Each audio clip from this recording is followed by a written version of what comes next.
What's up, guys? Welcome back to the channel. I am Nick, here with Ryan and Ty. What up? Today we have Queens of the Stone Age. Oh, yeah. Except they're male, they're not female. The Kings. I could be wrong, but I think I remember the reason they chose Queens is because it sounded less masculine. They thought Kings was a little too much. Too much over the top. Have you guys heard of this band? I've just heard of them. I don't know that I know one song. Nope. I think you know one. Yeah, but do I really know it? I can't even remember the name. I think I've heard them one time. Okay. A few times, maybe. I don't know. Okay. I mean, they were on Guitar Hero and Rock Band, so I think you've heard, but you probably just forgot. Yeah. You know, it's been a long time. Yeah, I wasn't really listening. Yeah, so you really don't know.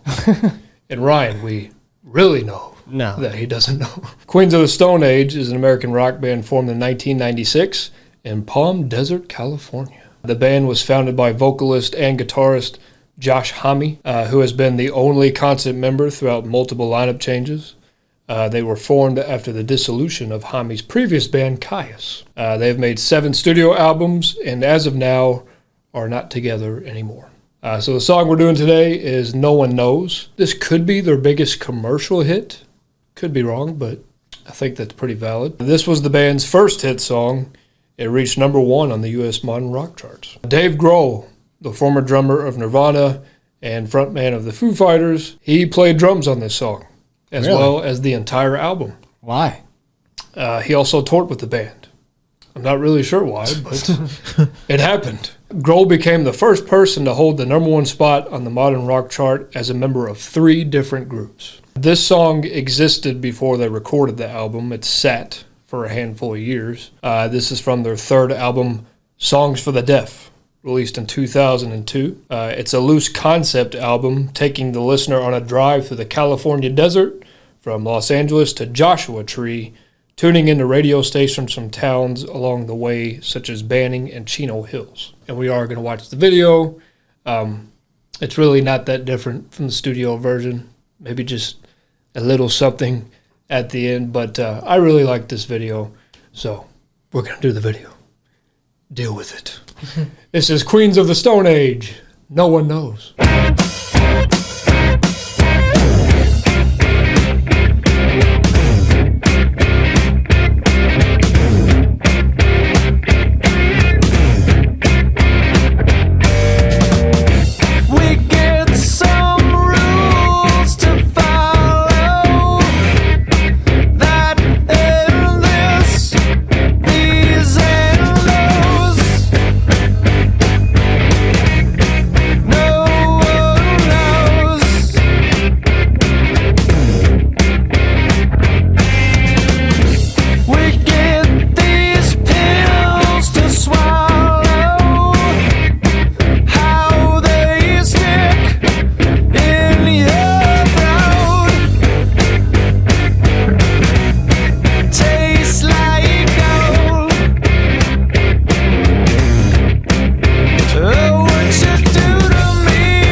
Bouncy. Yeah.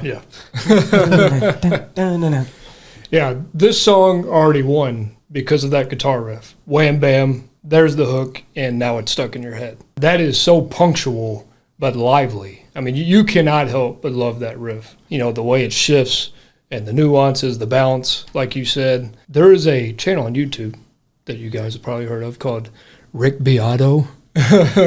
That man, You guys actually mention him in our comments quite often. He does videos where he says what makes a song great, and he breaks it down, and he does a terrific job. I've seen a few of those videos, and I saw him do this one, and he was saying that riff kind of sounds polka inspired, which I thought was very interesting. Da, da, da, da, da, da, da. You know, I can see people just kind of clapping to that. Having a few beers, you know, just celebrating, stuff like that. I think that was pretty accurate, and I think that was an awesome catch by Rick. So if you guys haven't seen that video, go check it out. And I like the abruptness of the transition. Gives it some disorder, Ty. Kind of loosens the belt. And the drum fills by Dave. Yeah, I keep looking at Dave. I don't know why he just looks different, and you know, just seeing him in a different, you know, type of video with somebody different. It's just interesting. Are they a group of 3? Yeah, I think it was mostly 3 people. They just had random guys drumming, huh? I don't know. I know they've had a few different drummers. I'm not sure how they kind of shifted, but I think they have kind of had a core 3. But like I said, this guy was the only constant member throughout. And nice face right here. I'm not sure what's happening in the video, but I'm pretty sure that's the point. It gives a whole new meaning to Fear the Deer. Move over, Giannis. And I even like the riff transformation into the verse. That riff is fire as well when it goes boom, bam, boom, bam, boom, bam, boom, bam. You know, it's like just like walking along and nothing's going to stop you. And it's just such an infectious sound. You know, I feel like it's hooky enough for a casual listener, and it's dynamic enough for the junkies. Like me, for example. Junkie. I journey through the desert of the mind with no hope. I follow.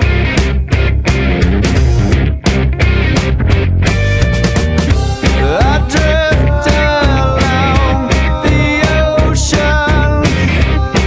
Dead lifeboats in the sun. And come on down. Pleasantly caving in. Come on down. And I realize you're mine. And beautiful am I. And I realize you're mine. And beautiful am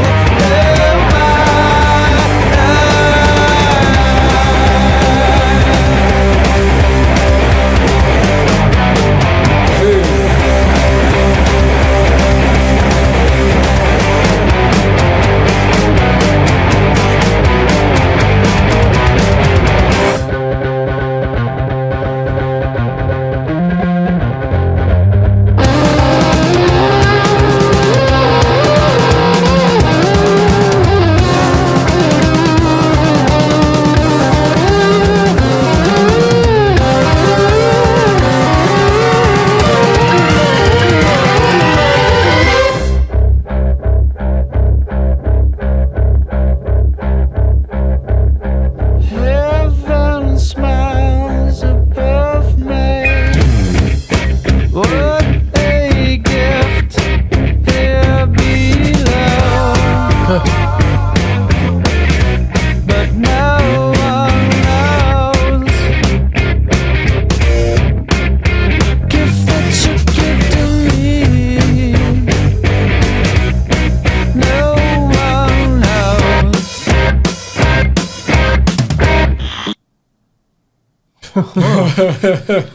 This is what it feels like to be on the other side.